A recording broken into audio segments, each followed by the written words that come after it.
Kas Eesti karm ilm kasvatab iseloomu või takistab sisemise rahu kogemist? Kui me räägime ilmselt sellest pikast ja külmast talvest, siis ilmselt on see võimeline mingit iseloomujoont kasvatama, ma arvan, et aga millist? Äkki on see mingi jäärapäisus või mingi jonnakus?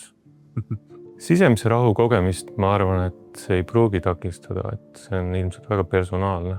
Kui on see pikk ja külm aeg ja periood, siis mul on kogu aeg niisugune tunne, et ma nagu ootan midagi. Et see on nagu selline illusoorne, mingi ootamine, mingi ilusast suvepäevast või et kui päike paistab ja üle suvise lillelise aasa tuleb suvekleidis neiu või su elukaaslane. Et see on nagu mingi ilus hetk.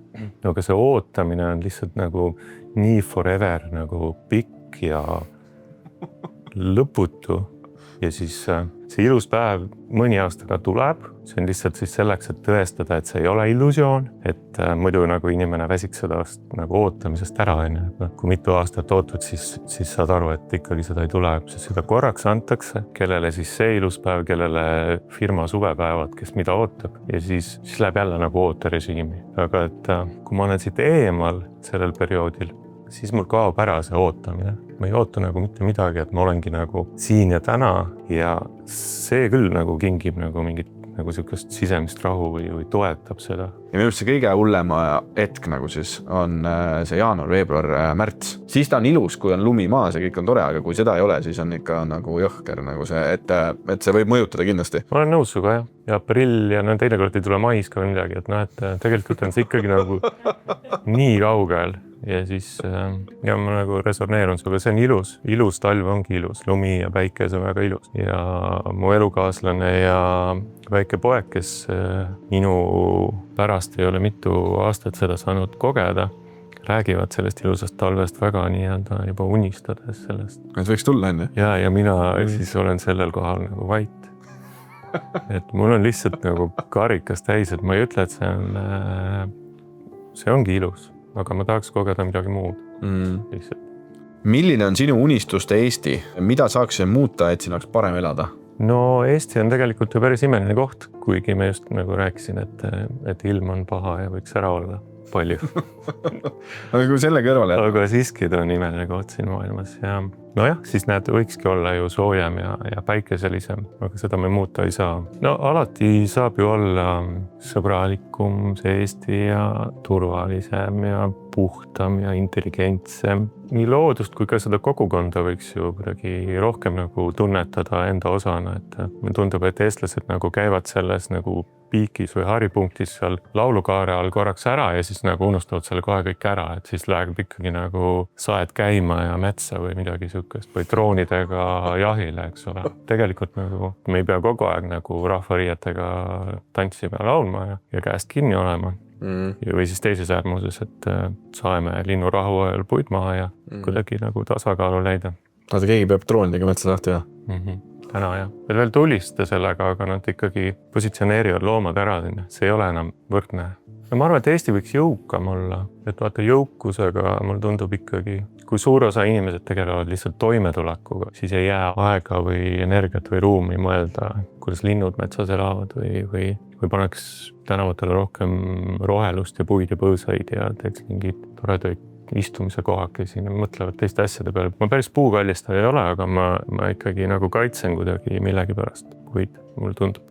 Olen elus juhtunud nagu niimoodi valiku tegema. Ja hästi palju olen tähele pannud seda, et minu meelest on nagu väga siuke prototüüp. Eesti mingi keskastme juht ostab omale krundi, siis läheb sinna, sõidab kohale, võtab pagasnikust tuua selle mootorsae, mille ta on just kaarautost ostnud on ja vaatab nii, ma ostsin selle koha, tahaks midagi teha ja siis ta saeb need puud kõik maha, ehitab omale kodu ja ostab ka rauast need elupuud, paneb ümber sinna. Kui nagu veel julgelt mängida lihtsalt selle küsimusega, et see võiks olla vaba sellest meie suure naabri kõikidest kingitustest, mida me oleme saanud, et hirm, ärevus, miks mitte kurbus, viha, et seda taaka on nagu päris palju. See unistuste Eesti võiks sellest olla vaba. Sihvkakoored, puhvaikad, Balti jaama põrandal nagu. Kas seda ei oleks? Kas riietus on sul uksi avanud? No jaa, muidugi. Aastaid tagasi koolivorm aitas mul 1. septembril kooli ukse avada, et muidu ei saanudki sisse ju. Pigem näeks neid uksi nagu potentsiaale, mida me soovime, et võiks meile avaneda meie teel ja see, et nad avaneksid, siis on suht loogiline, et sa peaksid sellega, mis seal ukse taga ootamas on või mida sa ootad kohtumist millega, et see peaksid kuidagi resoneeruma ja sinna komplekti juba käib nagu ju kõik, et kuidas sa suhtled, kuidas sa välja näed, mida sa peegeldad, mida sa endas kannad, ehk siis riietus on väga kindlalt ju üks osa sellest, et mida me nagu peegeldame ja kuidas me ennast hindame, kuidas me väärtustame ennast ja teisi. Ma tunnen ennast hästi, kui ma mingisuguse tasakaalu või saavutan mingit harmoonia oma riiete ja enda tunnetega. Ka see kevad, kui ma tulin tagasi Eestisse ja mul oli siis õnne selga panna oma uus villane ülikond ja siis ma tulin hästi külm oli, panin selle ülli selga ja läksin koeraga jalutama siia Tornide väljakule ja siis tuleb vastu mulle üks naaber siit, see on üks mingi gay couple, ameeriklased. Neil olid 3 bassetit, nad jalutasid kogu aeg nendega ja siis ta tuleb vastu ja kuskilt 200 meetri pealt karjub, you look fabulous. Ja mõtle, kui äge on. Nagu, no lihtsalt, nii kihvt vaata, inimesed tegelikult, mina sain täiega mingi mõnusa energiapaugu, mitte et mind peaks keegi kogu aeg kiitma, et sa näed. Lihtsalt see oli kuidagi nii siiras. Ja siis ma muidugi reklaamisin talle selle põhjuseid, et kust uksest ta peaks sisse astuma, et sellist ülikonda saada.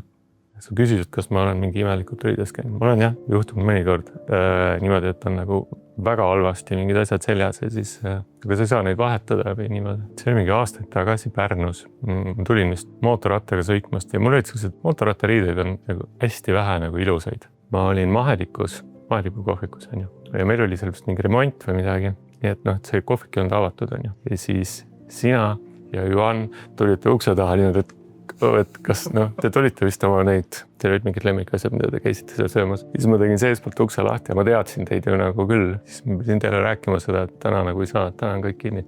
Mul oli nii piinlik, kui ma välja nägin, ma nägin nagu mingisugune Soome mootorrattur välja. See mul siiani meeles. Ükskord elus ma olin halvasti riides.